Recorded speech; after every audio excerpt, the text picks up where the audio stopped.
same? Yeah, I'm okay. I'm okay. Sport must go on, but sports needs to be played. Pakistan is that types of spirit of the Pakistan. That's all. That's all I have.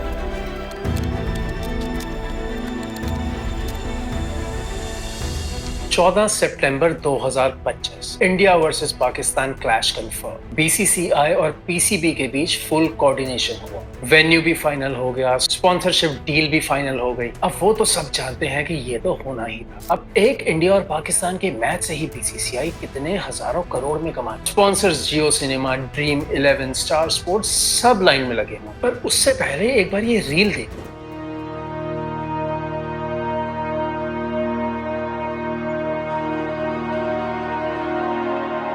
ये video कोई 5 या 10 साल पुरानी नहीं है। ये video है अप्रैल की। अब 22 अप्रैल 2025 पहलगाम अटैक में 26 लोग मारे गए। सरकार से लेकर पूरे देश में चिल्लाया गया बॉयकॉट पाकिस्तान। पानी बंद कर दिया गया। टीवी पे नेशनलिज्म का तमाशा शुरू हो गया। मीडिया वाले लाहौर से लेकर इस्लामाबाद तक पहुंच गए। लेकिन अब 3 से 4 महीने बाद बीसीसीआई ने पाकिस्तान से दोस्ती कर ली। अब सरकार से सवाल है कि सरकार चुप क्यों है? इनसे नौकरी की बात करो तो बॉयकॉट पाकिस्तान के नारे लगाते हैं। इससे पर कैपिटा इनकम की बात करो तो बॉयकॉट पाकिस्तान के नारे लगाते हैं।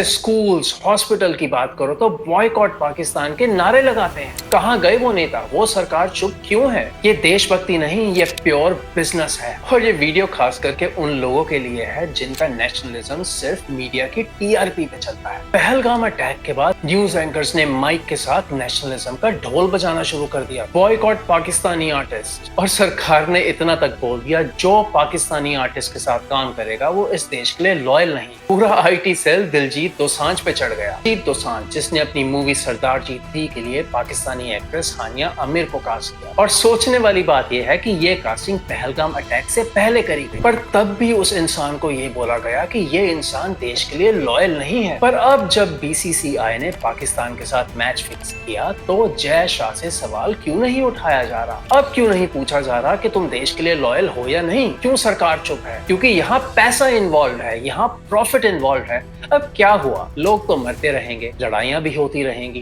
टेररिस्ट अटैक भी होते रहेंगे। तो क्या बिजनेस बंद कर दें, स्पोर्ट्स बंद कर दें या खेलना बंद कर दें? वैसे भी पिछले 10 साल से हमारे देश में और हो क्या रहा है? कुछ भी सवाल पूछो, स्कूल की छत गिरे, हॉस्पिटल में डॉक्टर ना मिले, छत गिरने से चाहे 7 बच्चे मर जाएं, पर मीडिया ये सब कहाँ दिखाता है? और जब सरकार से सवाल पूछो, उनके पास हिंदू, मुस्लिम, पाकिस्तान, रिलीजन, इसके अलावा कुछ एजेंडा ही नहीं है। क्योंकि पूरे हिंदुस्तान के अंधभक्तों का ब्रेन वॉश इन 4 शब्दों ने कर रखा है। मैं आपको बताता हूँ, कांग्रेस को पहले पूछा आज क्या? आपको पूछना चाहिए था भाई।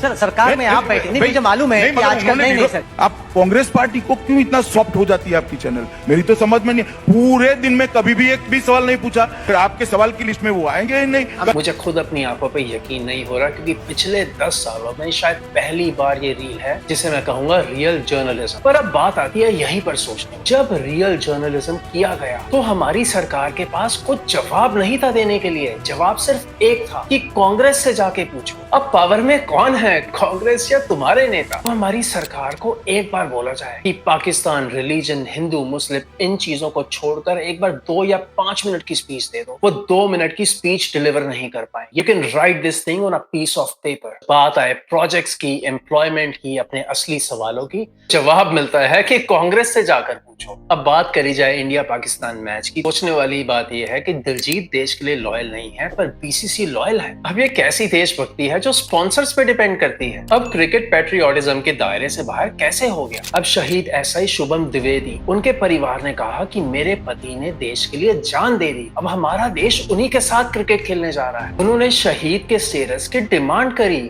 और वो मुझे लगता है कि शहीद का दर्जा जरूर ही मिलना चाहिए, यही मेरी मांग है। बट न्यूज का फोकस है कि इंडिया पाकिस्तान के मैच की टिकट्स कब खुलेंगी। अब जमीन पर शहीदों की लाश है और स्टेडियम में क्राउड की तालियां। पर क्या फर्क पड़ता है? Sports must go on. अब मैं एक बात बोलना चाहूंगा और मैं बिल्कुल भी हेजिटेट नहीं। कि हमारी जनता ही बेवकूफ है। चूहा जाल में फंस जाएगा तो फंसाने वाले की थोड़ी हुई। मैं तो जाल बिछाया था पर तुम खुद उस जाल के अंदर गए। अब सच्चाई ये है कि ये है हमारी सरकार के डबल स्टैंडर्ड्स। गवर्नमेंट को दिखाना है कि हम सबसे स्ट्रांग हैं, हम सबसे पावरफुल हैं, लेकिन टीआरपी, स्पॉन्सर्स और कॉर्पोरेट का पैसा नहीं खोना। क्योंकि सबसे खास दोस्ती तो कॉर्पोरेट से ही है। अब बीसीसीआई एक इंडिपेंडेंट $1 बिलियन मशीन है, कोई देशभक्त नहीं। उनका रिलीजन है सिर्फ टीआरपी और रेवेन्यू, और बाकी जो हिंदू खतरे में है, बॉयकॉट पाकिस्तान, ये चीजें सिर्फ आम इंसान को पागल बनाने के लिए बनी। World's highest viewership plus 1000 crore का एड रेवेन्यू। और अब वीडियो के एंड में मेरा बस एक सवाल है। सवाल ये नहीं है कि पाकिस्तान के साथ क्रिकेट मैच क्यों हो रहा है। सवाल ये है कि सिर्फ मिडिल क्लास और गरीब पर देशभक्त बनने का प्रेशर क्यों है। सिर्फ मिडिल क्लास को धर्म बचाने के लिए क्यों बोला हुआ है। दिलजीत कुछ करे तो देश के लिए लॉयल नहीं, और बीसीसीआई करे तो बिजनेस स्ट्रेटेजी। तो बस यही कहूंगा इन भक्तों से,